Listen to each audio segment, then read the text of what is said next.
Welcome to Asking for a Friend, the podcast where no career question is off limits and you're never alone in navigating the challenges of work life. I'm Angie Truitt, and alongside my co host, Millie Hurt, we're here to explore the real life career questions you've been afraid to ask or maybe just didn't know where to start. From setting boundaries to leveling up, facing discrimination, or bouncing back when things go wrong, we're tapping into the expertise of leaders in affordable housing, HR, and professional development to find real answers, or at least let you know we've all been there. Your stories are our guide, and together we'll tackle your toughest career moments anonymously and with the support of a community that gets it. Because let's face it, sometimes the best advice starts with asking for a friend. Well, Millie, I'm glad to be here with you, my friend, for our inaugural episode of the Wandcast series, Asking for a Friend. And I think it'll be helpful to just briefly tell listeners why this particular series came to light. We had a wonderful luncheon in Chicago, our generational strength luncheon. And do you remember when the audience member stood up and kind of bared her soul to everyone there, which was powerful, and she was vulnerable, and it must have been scary for her? But do you remember what she asked? And do you remember what the support that poured out from Yeah. everyone was like? Oh, I know. I just got goosebumps. She was, I think we've all been there she was a young mom trying to really build a company, if I'm remembering correctly. And she was just feeling like the horrible mom guilt and everybody in the room. It was just like this huge collective hug and like cheerleading effort to remind her that like she's doing an amazing thing. She's going to be, such an inspiration to her children, and like she's not the only one. And yeah, it's hard to be vulnerable. I think, we're still in that world where, we're not supposed to show emotion. We're not supposed to really like, it's just keep it business, right? Personal life is left at the door, and that doesn't work for me personally. So I'm a whole human, and a lot of times, those lines get blended, and I think they should. I am a big believer that emotion is not weakness, it's completeness. And our life at home doesn't necessarily, and our life at work certainly blends into our life at home, and stresses with that. So I don't know that, we always feel comfortable voicing our trials and tribulations or questions, or, to others in a way that, is authentic, and then we feel supported, or maybe we just don't have that support system.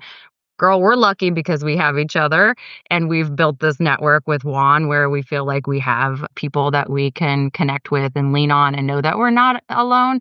But I think this is so powerful, and this was your idea, and it's awesome. So I just have to give you kudos for like going like, yeah, this is much needed. But we're on a lot of different calls where I think you can tell people want to say something, but they also like don't want to get their company in trouble. They don't want to get themselves in trouble. They just like don't want to shine, a negative light on anything, but they're hurting or they don't know what to do or whatever. So here we are. And yeah, I'm so excited. Sorry, I talk a lot. Yeah, and I think no, it's all great stuff. And I think trying to find a way to simulate the experience we had at that luncheon in Chicago where people can get people can kind of bare their soul, something that's really been bothering them and they don't know who to ask because of all the reasons that you stated, but also giving them a way to get that love back because, the goal of this is to share the expert advice certainly, but then once we put it out in the universe for our listeners and our membership, I expect the pages are going to get filled up with comments of people who've had similar experiences. And so the learning will just continue. So really excited. And again, our first one, and we have a great question. So we're going to lead off immediately, get into that question. It's very time sensitive, and then provide the expert advice that we received and have a little bit of a discussion. So Mel, do you want to Yeah, read but the I do question? want to I do want to tell folks again, this is our first one. So please note that this is asking for a friend. This is just how if you would go to coffee with a girlfriend, we are not we're not telling you to take one thing and run with it or another, but we're hoping that you realize that you're not alone in some of these journeys, and whether it's career or otherwise, and that, maybe you'll find some strength or hope or support Right. in that. So I'm sure we're And gonna great feel like a reminder, disclaimer. a great reminder for the lawyer in the room that we should have a legal disclaimer. This is certainly not legal advice, and consult a professional if you truly are facing a legal issue that you want, professional legal advice for. But this is, like Millie said, this is a coffee house discussion with friends, just sharing advice and some guidance. And I've been there. So, Yeah, all right, it's gonna kick get us real. off. I love it. Okay. So our first question comes from someone who is currently pregnant and is looking to make a career change. So here's the question. I'm just going to read it verbatim, and then we have a couple of HR professionals that provided responses. Again, we're going to read those verbatim, and then we'll have a little bit of a discussion. So, dear Juan, I'm working towards a job change, e.g., knee deep in the interview process. If I were to receive a job offer, or at what point should I disclose my pregnancy? I'm very aware of pregnancy discrimination and know that I might not be considered for jobs if I disclose my pregnancy during the interview process. But if we're being honest, the hiring manager will ultimately have to support me in the transition, e.g., arrange for coverage, be patient with my return from maternity leave, especially with the sleep deprivation or any delivery or newborn complications. And on the theme of honesty, working in affordable housing is demanding. I love that they highlighted that. We All all know. caps. Yeah. The level of critical thinking, the tight timelines, the amount of money and people's housing on the line, et cetera. So I feel I will have to disclose to the employer before I start to actually get a sense of whether the culture truly supports families or it's just lip service. Plus, I feel the need to be authentic about needing a potentially longer upstart and transition period onboarding given an upcoming leave. Another variation of this question is it better to stay at a suboptimal return to office employer with demanding hours and not much work life balance just to get through my maternity leave? Or is it better to upgrade to a family friendly remote job now, but risk a bumpier transition with pregnancy postpartum? Pun intended. She's so cute. Thanks. Secretly excited prego baby mama. Oh my gosh. Well, first of all, are we not so excited for her? I have a Yes, almost 8-month-old. So when I say I've been there, I'm like still in the throes of this. So this is a of very, everything she mentioned.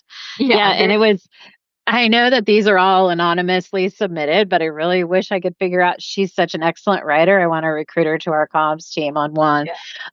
Well, I have the first response from an HR certified professional that I'm going to, like Millie said, I'm just going to read it verbatim. I think Mill's got another one as well, and then we'll have a discussion. So, dear secretly excited Prego Mama, first, I want to acknowledge that you're navigating a deeply personal and complex decision, one that intertwines your career ambitions, financial stability, and personal well being. Your concerns about pregnancy discrimination are valid, as it remains a persistent issue despite legal protections. At the same time, you're balancing the realities of workplace expectations and your own values around transparency and authenticity. Here are a few key considerations to guide your decision. Number one, disclosing your pregnancy timing and strategy. Legally, you are not required to disclose your pregnancy at any stage of the hiring process. Many candidates in your position choose to wait until after they have a signed offer to ensure that their qualifications, not their pregnancy, are the deciding factors in the hiring decision. That said, your instincts about culture fit are spot on. If a company claims to support working parents but balks when faced with a real life scenario, that's a red flag. If you want to test the waters before accepting an offer, you could ask broader questions about parental leave policies, flexibility, and how they support employees during major life transitions without disclosing your pregnancy. Their responses may give you a sense of how family friendly the organization truly is. If you choose to disclose before starting, frame it in a way that emphasizes your commitment to the role and your proactive approach. For example, I'm thrilled about this opportunity and fully committed to making an impact. I also want to be upfront that I have a personal life change coming up. I'm expecting. I'd love to partner with you on a transition plan that ensures continuity and success for the team. This approach shifts the conversation from a perceived burden to a demonstration of your professionalism and ability to plan ahead. Number two, choosing between stability versus upgrading to a better role. This is a tough call, and it really depends on your current workplace and financial situation. Some guiding questions. Number one, how secure is your current role? If it provides fully paid leave and a stable path back to work, staying might make sense, even if it's not ideal. Number two, how much risk can you tolerate? A new job means a probationary period, new benefits waiting period, and possible workplace culture unknowns. Number three, will the new job truly be more supportive? A family friendly culture isn't just about words, it's about actions. Can you get insight from current employees before making the leap? If your current role is deeply misaligned with your needs and the new opportunity offers genuine flexibility and support, the transition might be worth it, even if it feels daunting in the short term. However, if your current employer provides stability through maternity leave, you might consider staying put and making the move afterward. And final thought, at the heart of this is self advocacy. Whether you disclose now or later, whether you stay or leave, the key is ensuring that you feel empowered in your choice, both for your career and for your family. Employers make business decisions all the time. You have every right to do the same for yourself. Great answer. I know. So insightful. I would add here though, one other thing just as a person that is trying to navigate a new family potentially or has a family is, what are the actual like medical benefits? Some companies vary very much in terms. So I had a baby and yeah, that's a you're gonna meet your full deductible. So look at the deductible too. I mean, not to say that a financial decision is like the one and only thing here, but maybe there's some dollar and cents to be had with that as well. Yeah, if that's an issue for you. Yeah, this is awesome. So our second response, again from a SHRM certified HR professional, is as an HR professional, I would recommend waiting until you've onboarded and gotten settled. Even though pregnancy discrimination is against the law, I have seen hiring managers pivot after finding out that information. They've always have another compelling reason, but it's happened far too many times for me to, not say that there's a pattern. And withholding that information until after you've accepted the offer is the only way to guarantee that your pregnancy played no role in the hiring process. So, are there other ways to find out what the company culture is like? Read information on their website, checking out Glassdoor. That's a good call out, and asking people in your network. This is important. So, I know, we have a big network, and maybe, looking to see some people who used to work there that you might feel confident or maybe are in your network that you could like get a little bit of intel from. I think that was a great call out, and requesting a copy of their benefits summary. And so that kind of goes back to like really doing the apples to oranges or apples to apples comparison. So great, great advice from our HR professionals. We'd like to go ahead and just thank anybody who's willing to contribute their, skills to answering this stuff because this is real life stuff. I want to start out by, kind of giving, I guess, some of my real life experience and thoughts. When I took on a new position, while I was not pregnant at the time, I was trying to get, trying to get pregnant and have another baby because let's face it, I have to, or the clock was ticking. And I think I was pretty transparent about like that was going to be something I was pursuing. But I did ask a lot of, I mean, look, I've flat out with like, what are the parental leave policies? And, really came back to like, oh, we don't have a whole lot. And I was like, well, you should probably look into that if you're going to hire me of all people, because I'm a big like advocate nationally for, fair and equal parental leave. And of course, trying to bring, greater parental leave in general. So that actually sparked when I was hired that the whole company, and I work for a small bank, kind of jumped into creating a committee, doing some research, and we changed the policy. So, in fact, I did get pregnant not long after getting hired, and we worked on the policy. So, I technically was the very first person to take advantage of the policy, and I ended Way up to go, Millie. I know. Ended up with 11, 11 weeks plus 2 weeks additional for like sickness and things. But so ultimately 13 weeks of fully paid parental leave. The prior the prior policy was short-term disability. So, I feel that. I mean, I'm a little older than Millie, but when I had my daughter who will be 23 in a couple of months, there was no policy at my law firm. I basically had to lobby for what I wanted because it just didn't exist, and that was the only thing that was on the books was short-term disability. So, uh, and that's not actually weird. thankfully we've come a long way, but I mean, I had been in the role for a while, so it's not really relevant to the question that our listeners submitted, but I do have an experience I want to share that's on the very bright side as a recruiter. And I've worked with a lot of women transitioning into different roles. And I was working with a lawyer who was pregnant at the time that she was interviewing with one of my clients.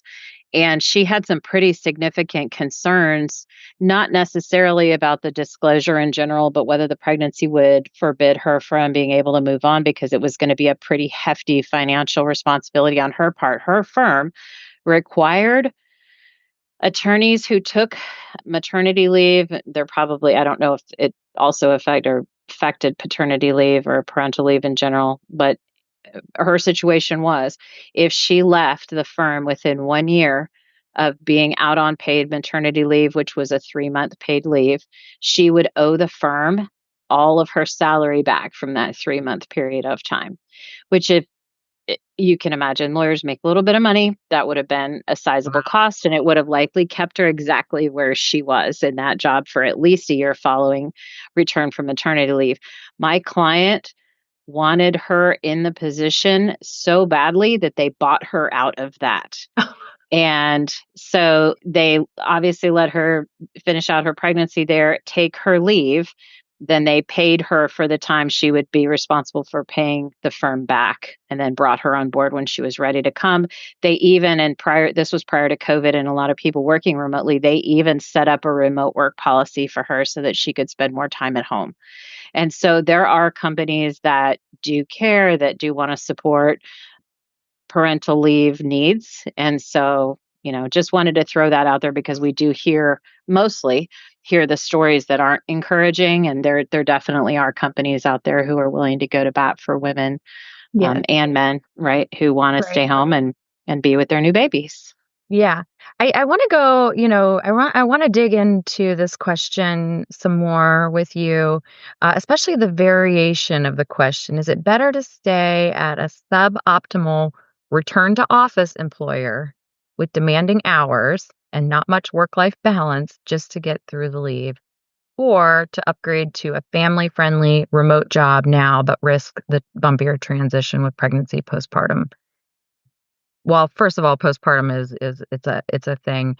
If they're gonna hire you and they're hiring you, again, not knowing, but because I think I tend to agree with the HR professionals, especially if you're early on in your pregnancy. Why? I mean, have you even told your family or all your friends yet?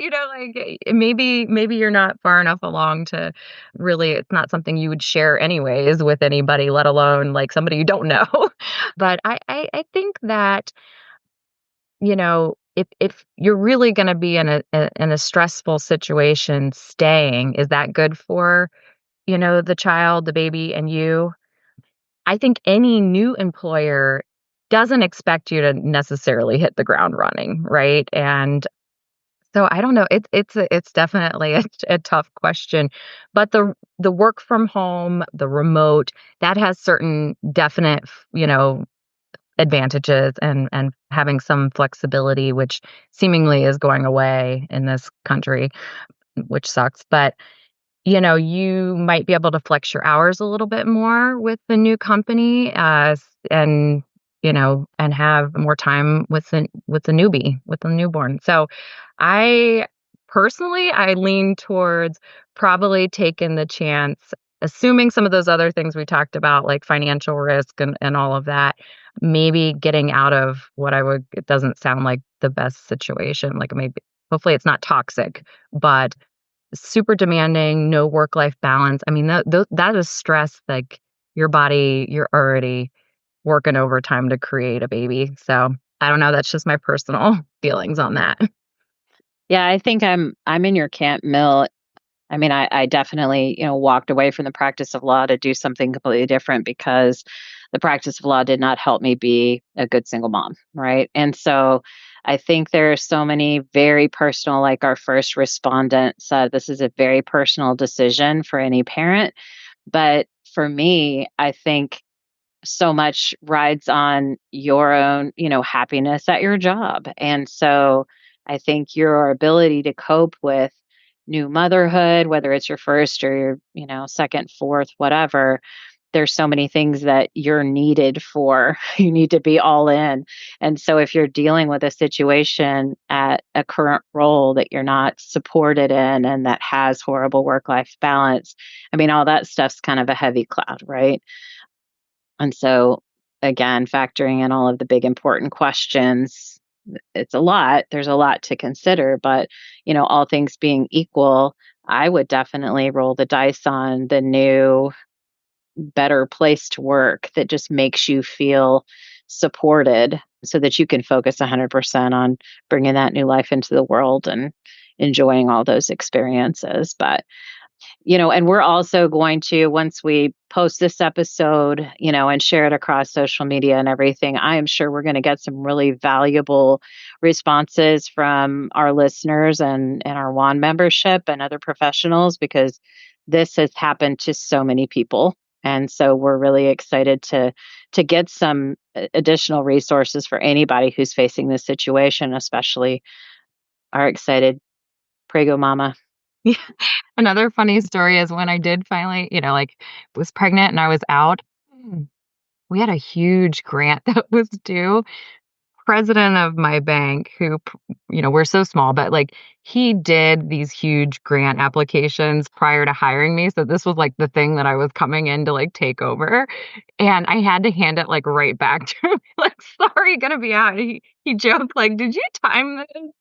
But he jumped back in and did it and never complained and never, like never made me feel bad other than, just kind of like joking. But that's when you're in the right place too. So I kind of lean back towards if you weren't pregnant, would you be leaving? And so like if you're ready to go, you're ready to go. So Well, and I appreciate, I mean, the author of the question put so much thought into it because there are so many considerations. I mean, you certainly don't want to show up on day one and say, oh, I'm going to be taking leave in about a week. You know what I mean? Like, obviously, she's probably not that far along, but just saying you want, if you're excited about the place you're joining, you want to give them the ability to plan and strategize with that transition with you. And so, I think if you get a sense that they are supportive and they do truly value family, and it's just not word speak on a website somewhere, I think that they'll show those colors to you and you'll feel comfortable having those discussions because you want them to know you care. Like you're not just showing up and turning everything back over to somebody else that they're going to have you cover, after you finish your onboarding and then you check out for a while. So yeah. Well, this has been so fun, and I can't wait to do our next episode. Angie, thank you for having this awesome idea, and thank you for the listeners out there. Please, chime in. Maybe we'll have to get like a comment section or something. But this has been a wonderful episode, and we hope to see you again next time. yes,